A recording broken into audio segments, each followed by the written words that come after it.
Ya, kami ini memegang yang namanya bukti primer tadi. Bukti primernya adalah skripsi yang ditulis skripsi. Izin kalau boleh. Nah ini. Boleh. Jadi inilah skripsi asli. Jadi ini bukan dari sosmed. Ini saya pegang sendiri, saya scan sendiri dengan menggunakan kamera resolusi tinggi, sehingga inilah hasil skripsi. Kalau kita buka berikutnya, ini yang menarik. Karena lanjut, kalau misalnya kita bisa lihat gambar berikutnya, ini nanti akan menunjukkan ketidakkonsistenan dia. Di sini, bolehlah kalau ini dikatakan dulu, pada saat mahasiswa Universitas Gadjah Mada UGM, kalau akan membuat skripsi, dia membuatkan atau memesan cetakan sampul dan halaman depan ini pada percetakan di luar UGM. Dulu ada yang namanya percetakan perdana. Ini sekaligus mengkoreksi Bang Karni. Dulu dari dekan Fakultas Kehutanan tuh selalu mengatakan prima dan sanur ya. Salah, perdana saya kasih tahu Bang Karni. Dulu namanya perdana. Gitu. Jadi ini perdana, memang dia punya alat untuk mencetak semacam di tahun frame kita jangan kita bayangkan sekarang. Ini adalah tahun 1985 atau tahun 80-an. Lanjut. Nah, yang menarik pada skripsi ini adalah ketika pada halaman berikutnya, nah ini yang sangat menarik. Sepintas sama Bang Karni dengan tadi. Tapi ini kalau orang mengerti percetakan dan dia belajar kuliah yang namanya grafika publisitas, dan saya anak komunikasi belajar, ini sudah langsung bisa melihat ya bahwa lembaran ini dicetak dengan menggunakan teknologi yang jauh melampaui zamannya. Ini teknologi tahun 90-an. Karena ini adalah hasil mesin cetak inkjet. Inkjet itu keluar setelah laserjet. Jadi ini di atas tahun 92. Pakar telematika Roy Suryo menganalisa keabsahan ijazah Presiden Jokowi yang beredar di internet. Roy menilai bahwa ijazah tersebut palsu. Roy juga menjelaskan bahwa skripsi milik Jokowi juga palsu. Hal itu dilihat dari cetakan kertas hingga bentuk font tulis pada skripsi tersebut. Ia pun yakin bahwa ijazah yang dimiliki Jokowi juga palsu.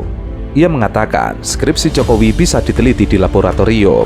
Hanya hal yang janggal, terutama cetakan kertas hingga kesalahan penulisan, namun tetap diluluskan oleh UGM.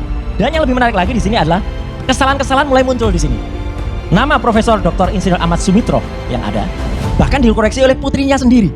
Putrinya sekarang ada di Australia. Dia langsung bilang, itu bukan nama bapak saya. Nama bapak saya adalah Profesor Dr. Insinyur Ahmad Sumitro, pakai U. Bayangkan Pak Karni, kalau misalnya saya minta tanda tangan Pak Karni, kemudian di nama saya terus Karni Iljaz. Mau tanda tangan nggak Pak Karni? Pasti marah-marah malahan gitu. Ini seorang mahasiswa minta tanda tangan dosennya, ditanda, dan begitu lihat tanda tangan ini, senyumlah sang putri. Gitu. Dan dia dengan setengah kata lain mengatakan itu bukan tanda tangan ayahnya. Dan begitu dibandingkan, kalau seorang grafolog itu akan langsung bisa lihat ini. Tanda tangan asli dengan Profesor Ahmad Sumitro yang ada, beda, tekanannya, tarikannya lain. Ini tanda tangan kayak orang baru belajar buat tanda tangan, ragu-ragu gitu loh, gitu tanda tangannya. Demikian juga Profesor Sunardi Prawidohatmojo. Oke lah, saya bukan seorang grafolog, tapi saya hanya membandingkan kalau dua tanda tangan yang asli ini dibandingkan dengan yang asli ya, dibandingkan dengan ini, itu beda sekali. Menariknya, tidak ada tanggal yang ada. Pak Karni, kalau kita ngumpulin skripsi, dan itu sebagai syarat utama untuk hasilnya ijazah, kalau tidak ditanggali, ya itu berarti belum sah. Harus ada tanggal. Oke lah, boleh tanggalnya tuh tulisan tangan, itu malah asli kalau tanda tangan. Tapi kalau nggak ada tanggal, nggak ada bulan, nggak ada tahun, ini tahun berapa? Ia lalu menjelaskan bahwa ijazah asli seharusnya tidak memiliki garis. Ia memperlihatkan dalam foto ijazah tersebut, sebelah kiri ada garis, itulah yang menunjukkan itu copy color. Selanjutnya, ia menganalisis bagian pas foto pada ijazah dan meyakinkan bahwa foto tersebut juga direkayasa. Ia meragukan ada watermark logo UGM, clear sekali warna emasnya. Tinta emas kalau sudah beberapa tahun lalu sudah pudar, ini masih segar, ini cetakan baru. Lanjut berikutnya, lucu sekali. Di sini tertulis Profesor Dr. Insinyur Ahmad Sumitro. Ya, kemudian ketika berikutnya ini ada lembaran yang dia mengucapkan terima kasih ya kepada beberapa nama, halaman persembahan. Lanjut, boleh dilanjutkan. Di sini masuklah halaman yang diketik. Nah, ini ketikan manual, ketikan kalau saya sering nyebutnya mesin ketik tenaga uap bahkan uap manusia. Jadi di sini tertulis Profesor, tadinya di depannya Profesor, di sini masih Doktor. Berubah. Iya, artinya ini duluan. Dan memang kertasnya lebih kuning kalau dibandingkan tadi. Ini nanti kalau diuji, ya pakai uji karbon, langsung kena ini kertas tahun berapa, depan tadi kertas tahun berapa. Udah langsung match itu. Tapi di sini pun kelihatan Dr. Insinyur Ahmad Sumitro, ini nggak pernah disebut oleh teman-teman. Di depannya Profesor. Saya di depan bisa yang tanda tangan. Saya Profesor, belakang saya turunkan lagi jadi dokter, ini gimana? Dan yang paling menarik Pak Karni, bukti rekamannya ada. Berkali-kali Jokowi mengatakan pembimbing saya adalah Pak Kaspujo. Ada dua kali dia menyebut, tahun 2017 dan tahun belum lama.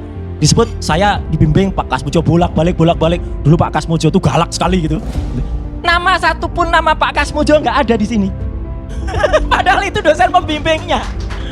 Ia melanjutkan, foto ijazah jika dimasukkan scanner itu tampak foto dan cap tidak konsisten. Bagian atas ada background cap di atas dan bagian badan capnya di atas badannya. Bukti rekamannya ada. Berkali-kali Jokowi mengatakan pembimbing saya adalah Pak Kasmujo. Ada 2 kali dia menyebut, tahun 2017 dan tahun belum lama. Disebut saya dibimbing Pak Kasmujo bolak-balik. Dulu Pak Kasmujo tuh galak sekali gitu. Nama satupun nama Pak Kasmujo nggak ada di sini. Padahal itu dosen pembimbingnya.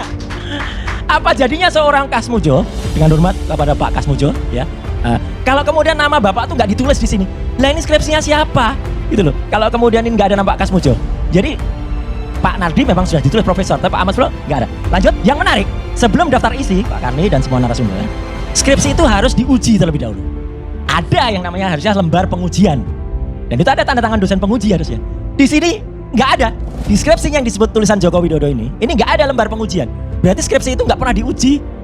Agak kaget ya UGM karena di situ nggak ada lembar pengujian. Lucunya, kemudian ada salah satu temennya menunjukkan, punya saya ada mas. Oke, punya temennya tuh milik Pak Saminuddin Bahrori Tau namanya.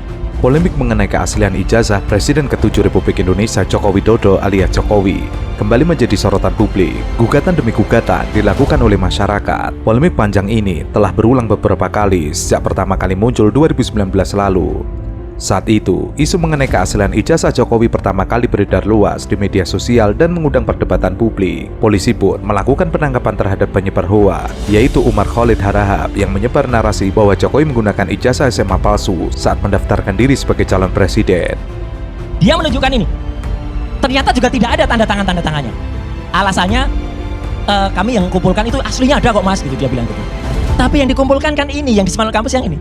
Menariknya lagi Bang Karni dan pemirsa ALC di mana saja berada, ini yang disampaikan oleh Dr. Iswan waktu itu pernah, bahwa dipertahankan di depan Dewan Penguji tesis. Tesis itu adalah untuk S2, bukan sarjana. Jadi kalau S1 harusnya skripsi, S2 itu tesis, S3 itu disertasi. Ya, secara terpisah Bang Karni, saya pernah konfirmasikan seorang guru besar yang kebetulan guru besar itu sekarang nantinya akan berhadapan dengan saya ya, karena beliau adalah lawyer dari Pak Jokowi ya gitu. Kemarin saya tanyakan, Prof jujur kalau S2 itu tesis itu S1 atau S2? S2 mas gitu. Ya udah, jadi ini adalah lembar untuk pengujian S2, kok bisa diberikan kepada kita untuk menunjukkan ini S1?